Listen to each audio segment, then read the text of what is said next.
Bien, pues efectivamente hace casi 2 años tuvimos un debate sobre esta misma cuestión de las inmatriculaciones y en esa ocasión efectivamente les expliqué por qué consideraba que el planteamiento que estaban realizando era un planteamiento erróneo, ¿no? Básicamente, les decía en primer lugar que esa argumentación que ligaba el tema de las inmatriculaciones con el franquismo y con la ley hipotecaria de 1946 era errónea.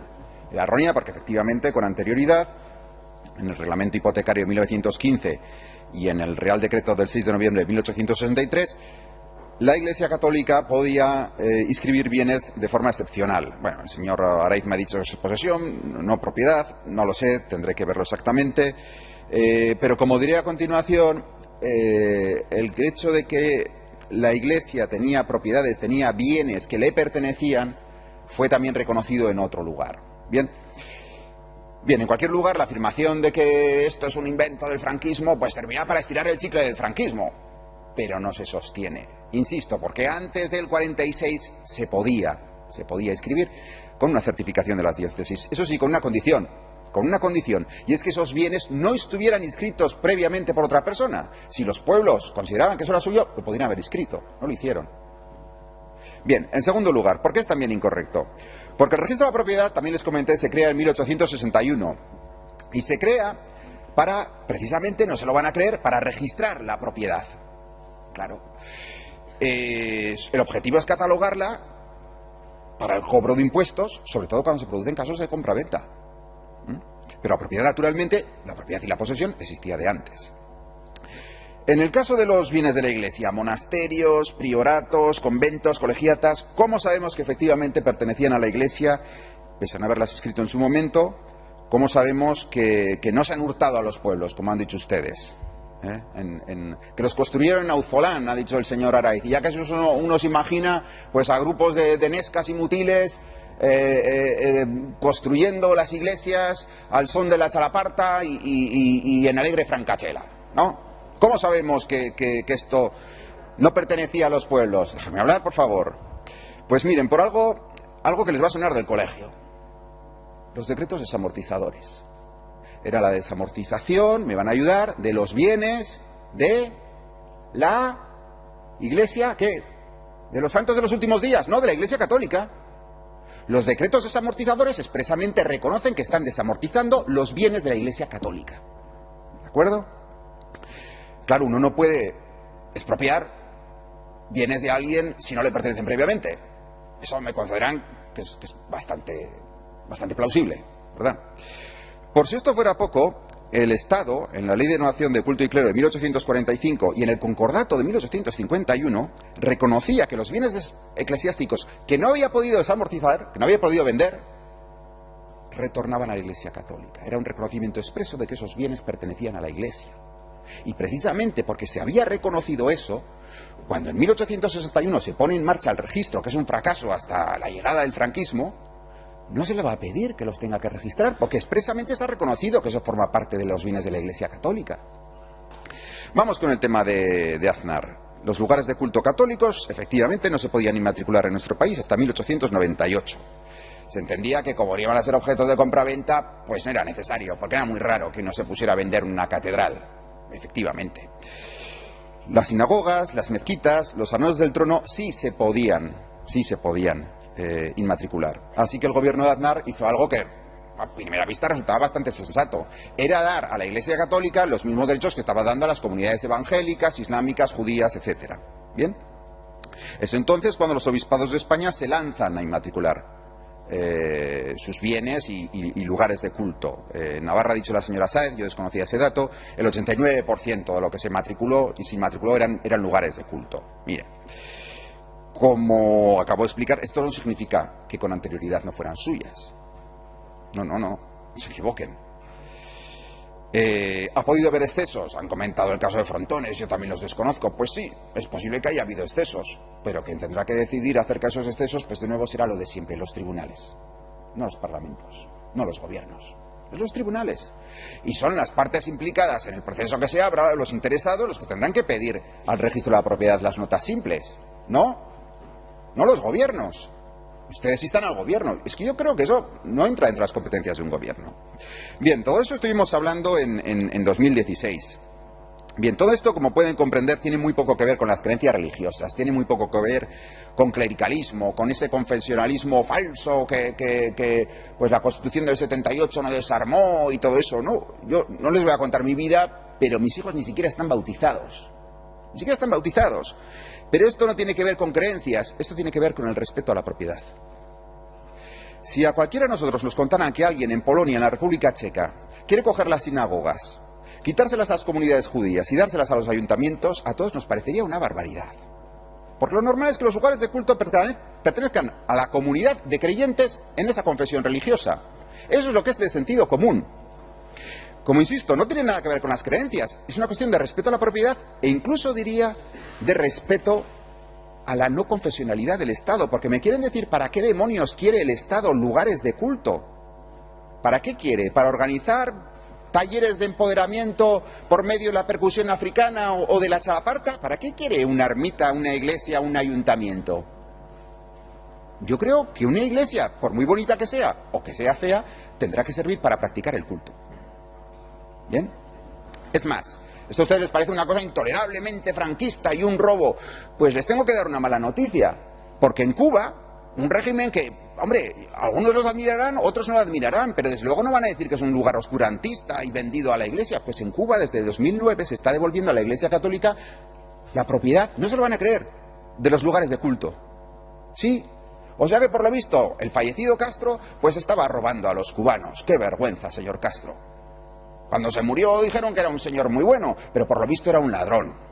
Bien, maduren de una vez, superen su fase de anticlericalismo adolescente, respeten la propiedad de la Iglesia, como creo que respetan la propiedad de las comunidades islámicas, judías y evangélicas. Por cierto, las comunidades islámicas tampoco tienen, señora de Simón, está hablando en este caso, tampoco tienen obispas.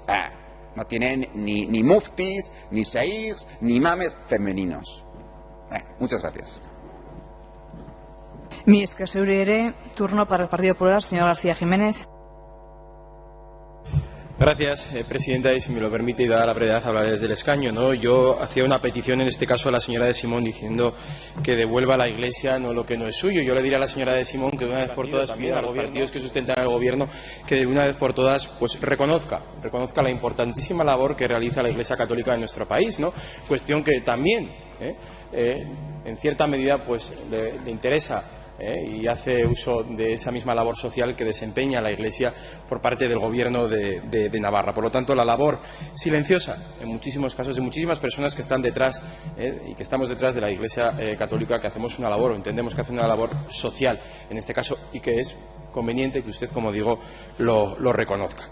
Yo creo que poco más hay que añadir a esta cuestión, ¿no? Porque, bueno, como se ve en la iniciativa, una moción croqueta que ha pasado ya por diferentes parlamentos, no parece ser que aquí ha habido codazos entre los grupos que sustentan el gobierno, ahora parece ser también que se suma el Partido Socialista, ¿no? A ver quién presenta, quién dice más sobre lo malo que es, la mala que es la Iglesia Católica. Insisto que deberían usted conocer en profundidad la importantísima labor que desempeñan y que, bueno, ha pasado por muchísimos parlamentos. Yo recordarle, efectivamente, al señor Alay, decirle pues que sí, que en este caso el Ministerio de Justicia, como usted bien ha expuesto, ¿no? Y como así fue la respuesta que se dio por parte del Gobierno al Partido Socialista, una pregunta escrita del Partido Socialista, y leo literal, no dispone de dato alguno relativo a la inmatriculación de bienes de la Iglesia Católica al tratarse de una cuestión ajena al ámbito de sus competencias. Creo que es fácil de entender, creo que está claro, es clarificador, como digo, la respuesta que da el propio Gobierno central a una pregunta, como digo, del Partido Socialista. Y además también en esa respuesta se incluye las actuaciones que está llevando a cabo por parte del Ministerio de Justicia, ¿no? Actuaciones necesarias para dar cumplimiento a lo establecido en la propia proposición no de ley, ¿no? Con un número de expediente al cual hace referencia, como digo, dicha respuesta, ¿no? Pero es que además también, creo que, insisto, es conveniente recordarlo, ¿no? Que parece ser que alguno de los portavoces pues se olvida cuando baja a tribuna, ¿no? Y hace su intervención, como siempre, criticando a la Iglesia Católica, ¿no? Insisto que la Iglesia Católica tiene muchísimos años de historia y es justo vuelvo a recordar esa importantísima labor que desempeña, ¿no? Pero, como digo, la posibilidad de inmatriculación de diferentes fincas a las cuales parece ser que se ha hecho referencia en este Parlamento por la vía del artículo 206 de la ley hipotecaria, pues se ha mantenido inalterada desde el texto original de la actual ley hipotecaria. Por lo tanto, muchos de los argumentos que han sido utilizados por algunos de los portavoces pues caen por su propio peso, ¿no? Y si a partir de la fecha en la cual se hubo una modificación existe en su caso cualquier tipo de inmatriculación a favor de la Iglesia, pues deberá acudirse por a los diferentes medios que hay pues para así verlo y verificarlo en su caso.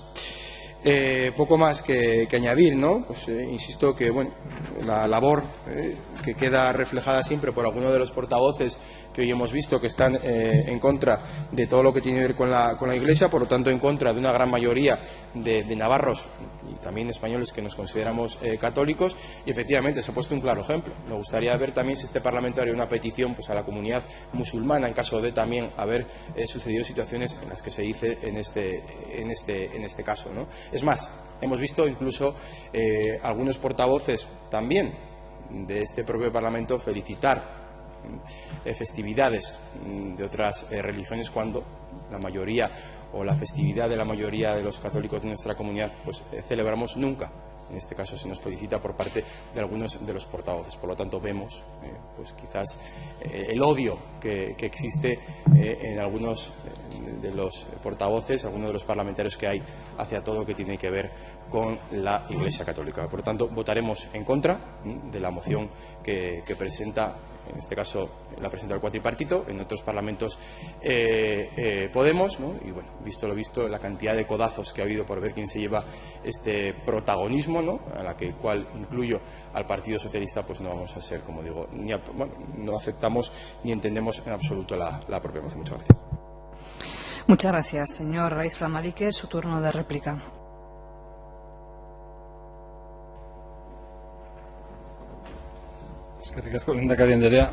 Bueno, brevemente, porque creo que ya hemos hablado muchas veces y están todas las cuestiones claras. Pero sí, el representante del Partido Popular ha venido a decir que la inmatriculación ha permanecido inalterada en estos términos, y la pregunta es ¿por qué entonces en el año 2015 el Partido Popular eliminó este privilegio? Denos una explicación. Es decir, a partir del 2015, ¿por qué no se mantuvo ese privilegio? ¿Se vieron ustedes presionados por la situación? ¿Reconocen que era un error el mantener esta posición del artículo 206 y esta posibilidad de inmatriculación para la Iglesia Católica? Porque ustedes cambiaron la ley, es decir, la mayoría del Partido Popular fue la que cambió esta ley. Por lo tanto, algo tendrá el agua cuando la bendicen, y en este caso, desde luego, ustedes lo han hecho en este sentido. Decía la representante de Izquierda Esquerra, hacía un llamamiento al arzobispo. Bueno, yo creo que probablemente la respuesta que obtenga sea algo parecido a aquello de contra el vicio de pedir, la virtud de no dar. Y seguramente obtendremos nuevamente la callada por respuesta, o lo que es peor, algún insulto. Porque insultos ha recibido la plataforma. Se me ha olvidado antes comentar y agradecer la presencia de representantes de la misma en esta sesión, y desde luego es probable que recibamos nuevamente algún insulto que hemos recibido por las redes sociales, hemos recibido directamente por la prensa e incluso por vías indirectas. ¿Por qué? Porque hemos tocado la fibra, porque efectivamente, señor Iriarte, es un problema de propiedad. Más allá de problemas ideológicos que algunos están planteando, es un problema de propiedad. Y ese es el fondo del asunto, es decir, si la Iglesia Católica se ha convertido en la mayor inmobiliaria de Europa o no, gracias a un privilegio que por primera vez, y no solo es, como lo he dicho, la diferencia entre la posesión y la propiedad, que es muy importante, porque frente a la posesión caben, en este caso, otorgar otra serie de títulos y otra serie de cuestiones sobre propiedad, pero desde luego el elemento y el instrumento de la inmatriculación no existía en los antecedentes hipotecarios del año 1915, ni tampoco existía en la ley del año 63. Por lo tanto, estúdieselo bien, porque además creo que ha bebido, o por lo menos ha estudiado también algunas de las fuentes que hemos empleado para ello. Yo creo que también usted se ha leído el artículo de Luis Javier Arrieta en Jus Canonizzum, volumen 50, del año 2010, en el que explica todo lo mismo que ha explicado usted. No sé si eran sus fuentes, pero desde luego ahí viene a plantear algo que entendemos que es injustificable, y entendemos también que precisamente todo este movimiento, toda esta protesta y toda esta crítica ha llevado a tener que movilizar a la Iglesia Católica, a sus peones juristas, a sus profesores de Derecho Civil, a justificar lo que llega a ser injustificable, porque se llega a plantear en este escrito, que como digo está escrito por un profesor de la Universidad de Navarra, que desde el artículo 206 y sus precedentes no pretendían introducir un privilegio a favor de la Iglesia por su peculiar posición en el marco de un Estado durante mucho tiempo confesionalmente católico o equiparar el estatus eclesiástico al de las administraciones territoriales, sino algo mucho más sencillo y, por supuesto, dice este profesor de la Universidad del Opus, inofensivo.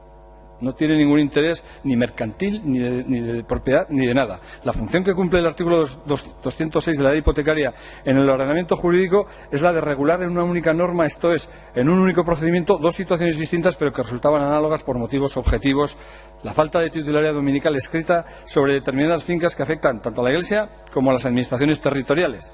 Cuestión distinta es que en ocasiones la doctrina civil no ha sabido justificar la ratio de este cauce de inmatriculación y haya aludido a su carácter privilegiado. Es decir, incluso los teóricos y los defensores, desde el punto de vista jurídico de la Iglesia Católica, están acusando a otros profesores de derecho civil que están poniendo de manifiesto este privilegio, que no han sabido defenderlo y que al final lo que se está quedando en la sociedad es que efectivamente había una situación privilegiada. Quiero terminar diciendo, creo que hablaba así el señor Iriarte, sobre la situación de para qué. Bueno, yo creo que, sin conocer mucho, pero por algo, creo que algo tengo conocimiento, yo creo que le convendría analizar cuál es la situación en Francia. Analiza la situación de los templos en Francia, analiza la situación de los templos, cuál es la situación, la posibilidad, de quién es la propiedad, de quién es el uso de esos templos. Es decir, en Francia está compartida, está separada la propiedad del uso. En este caso, y váyase ustedes a las iglesias de Francia y verá que están todas abiertas, todas. Tienen un horario, aquí no, aquí usted se va a determinados sitios a intentar visitar un retablo, a visitar, y aquí normalmente están cerradas. Y aquí normalmente incluso se ha llegado a la situación en la que se cobra por entrar, en muchos sitios donde el gobierno de Navarra ha metido decenas de millones de euros. Y hablamos aquí en su día del famoso IVA o no de la entrada a la catedral de Pamplona, y desde luego podemos ver y podemos poner otros ejemplos que entendemos que habría que eliminar. Si hay ayudas públicas para el arreglo, si hay ayudas públicas para la restauración, no tiene por qué plantearse el cobro de esas entradas. Desde luego ese tema sí es importante, porque muchas de las propiedades que la Iglesia Católica ha sido capaz de inmatricular por 5 euros nos está costando miles, decenas de miles, y nos está costando millones de euros al erario público. Agradecer, los 5 firmantes seremos los que votemos finalmente, y las 2 fuerzas políticas que defienden esos privilegios de la Iglesia Católica votarán en contra. Mila esker, Araiz Flamarike jauna, y procedemos a la votación de la moción que acabamos de debatir. Comenzamos con la votación.